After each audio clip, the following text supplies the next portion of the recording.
Chers amis, en octobre 2013, j'ai reçu le prix de la page 111 et je n'avais pas vu qu'il y avait un sous-titre à Radio Nova. Alors j'ai eu droit à un petit séjour en station Nova 111, mais ça fait 3 ans. On m'a oublié. C'est malin. Je m'occupe comme je... Ah, pardon. J'ai quelque chose sur le feu. Il me dit que c'est un jour de commémoration. Il faudrait sortir la casserole. Oui, la casserole. J'y vais, merci, j'y vais. Rappelons-nous que devant la prolifération littéraire, Henri Basnage dénonçait le déluge et le débordement de livres qui menacent d'inonder la République des lettres. Et l'écrivain anglais Barnabé, avant le Brexit, écrivait, je cite, « Un des tourments de notre époque est la multitude de livres qui pleuvent tant sur le monde qui n'est plus capable de digérer cette abondance de vaines matières pondues chaque jour. » Alors, dans cette basse-cour ont surgi des groupes autoproclamés jurys qui se sont donnés pour but de faire le tri, et on a vu le prix du tri accordé sous des noms d'hiver et d'été et d'automne qui annoncent tous la catastrophe de Noël. À ce propos, il existe à peu près 2000 prix en France et je propose de distribuer au hasard les prix afin que tout auteur en reçoive au moins un, que son moral remonte à chacune de ses parutions, car chacun sait que la motivation d'un bon écrivain est de recueillir un prix à défaut de fleurs. Contre les perspectives molles et les recettes moralistes est né le prix de la page 111, rassemblant des chercheurs ayant pris la précaution d'asseoir leurs fondements et leurs travaux sur les techniques d'échantillonnage et patachantillonnage. Amis terriens, amis terriennes, cette technique consiste à tirer des informations d'une fraction d'un grand nombre d'éléments, avantage qui permet à moindre coût une rapidité, une portée et une précision accrues, aboutissement de toute politique visant à réduire le déficit. Tous ceux qui soutiennent la nécessité du recensement exhaustif oublient que les sources d'erreurs sont nombreuses dans un dénombrement complet, erreurs causées par la fatigue, l'ennui, l'écœurement devant des syntaxes plus ou moins aléatoires, la répétition des petites histoires nombrilistes, miasmes esthétiques et moraux polluant l'atmosphère.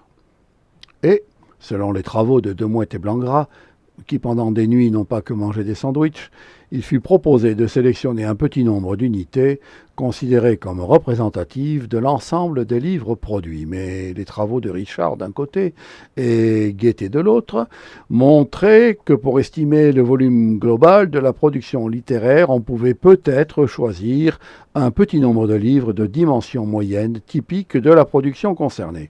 Inutile de dire, mais cela va mieux en le disant, que l'objection éleva immédiatement qu'il fallait que chaque livre eût quelque chance d'être inclus dans l'échantillon, lequel devait prendre en compte la variabilité à l'intérieur des productions littéraires. Un sacré bazar épistémologique, et notamment sociétalo-littérato-paritaire. Alors, contrairement à ce que faisaient les autres jurys, qui, ayant reçu leurs livres, les jetaient dans un escalier et ramassaient ce qui atterrissait au plus haut et au plus bas, puis recommençaient par 2 fois ce jet de livres, comportement qui fait tout de suite penser à l'influence du jet de la tomate sur la performance de la soprane coloratour, magnifique article de feu Georges Perec, nos chercheurs ont repris le travail de Roux et Combalusier, qui toujours nous mène au plus haut de la métaphysique et la pataphysique, grâce, il faut le dire, à l'indéfectible soutien de Otis et Redding dans leur magnifique article, paru dans Science Club d'aujourd'hui,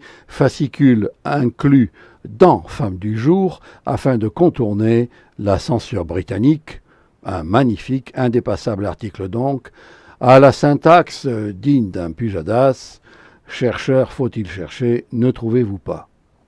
Suite à cela, le comité considéra que l'échantillonnage, évidemment probabiliste, devait fournir une mesure statistiquement significative, en ce sens que chaque unité de la population doit avoir une probabilité connue d'être incluse dans l'échantillon.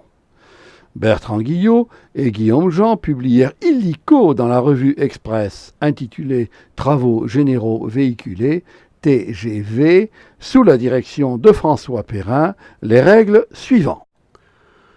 Premièrement, une liste d'unités d'échantillonnage constituera la base de sondage. Deuxièmement, la population P est finie si elle comprend un nombre fini d'unités d'échantillonnage.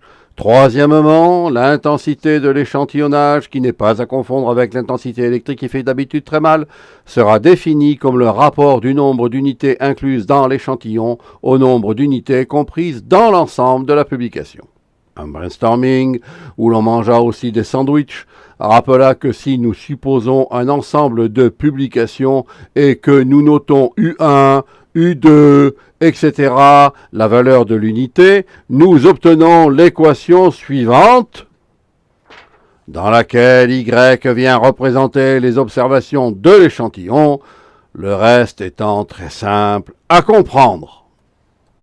Cela posé, il s'agissait de distinguer le petit récit, dont on essaye toujours d'élargir la surface sur le papier en réduisant le nombre de lignes, du roman qui peut être concentré sur des pages illisibles, comme élargi et ampoulé, selon la fine remarque de Charles Recourcé. Alors, afin de respecter l'intensité, quelle page choisir?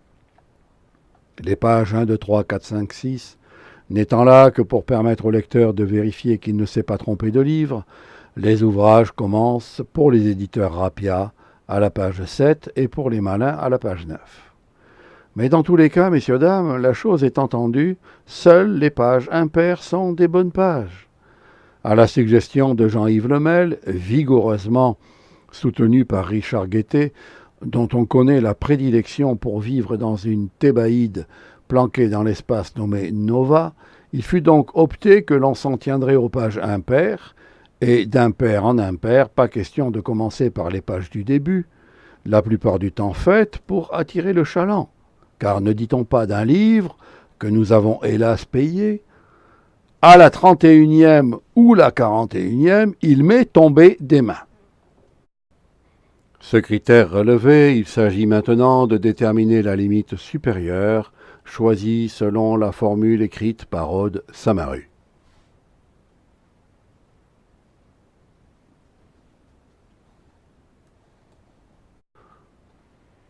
Vous avez pu admirer l'élégance de la formule Samaru, qui a reçu l'aval du comité bien qu'il y eut quelques disputes, ce qui a bien fait rigoler tout le monde. Une fois de plus, l'observation, mère putative de la science, permit de constater, grâce à la variance et un écart de confiance suffisant, que le maximum de pages était à peu près 120, soit 180 000 signes mis bout à bout, espace compris.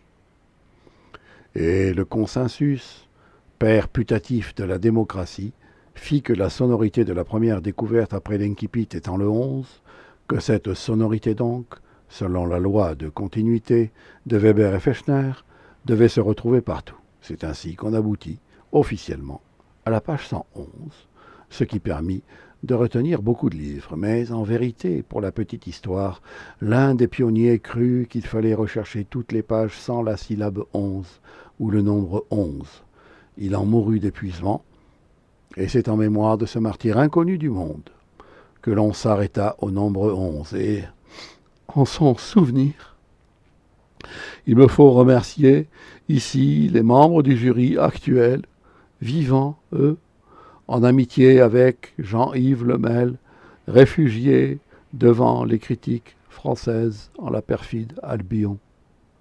J'ai nommé Julien Blanc-Gras, Marguerite de Mouette, Richard Guettet, Bertrand Guillot, Guillaume Jean, François Perrin, Charles Recourcé, Aude Samaru, qui, contre les vents et marées de la critique journalistique, tiennent le cap, le siège posé sur la matière scientifique, les bras tendus vers l'avenir poétique, le regard levé, droit, dépassant la ligne bleue des Vosges, les yeux fixés sur les cieux et les outre-terres pataphysiques. Voilà, amis terriens, amis terriennes, ce que je peux vous dire aujourd'hui, mais dépêchez-vous d'envoyer le prochain récipiendaire. Il en est déjà passé après moi et personne n'est venu. Cela fait 3 ans que j'attends. il me tarde de reprendre la plume afin d'apporter ma contribution au fatras des publications. Je vous remercie.